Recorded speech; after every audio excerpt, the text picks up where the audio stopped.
దేశవ్యాప్తంగా సంచలనం రేపిన Kolkata RG Kar medical college doctor హత్యాచార case నిందితుడు సంజయ్ రాయ్కు నేడు కోర్టు శిక్ష ఖరారు చేయనుంది.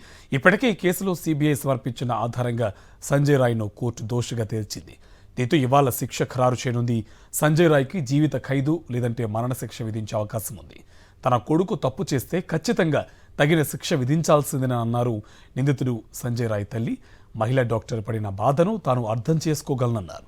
సంజయ్ రాయ్కి మరణశిక్ష విధించినా తమకు అభ్యంతరం లేదన్నారు ఆయన తల్లి.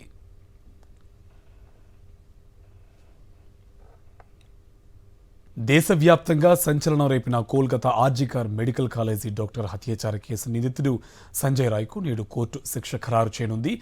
ఇప్పటికే ఈ కేసులో సీబీఐ సమర్పించిన ఆధారంగా సంజయ్ రాయ్ను కోర్టు దోషిగా తేల్చింది. దీంతో ఇవాళ శిక్ష ఖరారు చేయనుంది. సంజయ్ రాయ్కి జీవిత ఖైదు లేదంటే మరణశిక్ష విధించే అవకాశం ఉంది. తన కొడుకు తప్పు చేస్తే ఖచ్చితంగా తగిన శిక్ష విధించాల్సిందని అన్నారు నిందితుడు సంజయ్ రాయ్ తల్లి. మహిళా డాక్టర్ పడిన బాధను తాను అర్థం చేసుకోగలనన్నారు. సంజయ్ రాయ్కి మరణశిక్ష విధించినా తమకు అభ్యంతరం లేదన్నారు ఆయన తల్లి.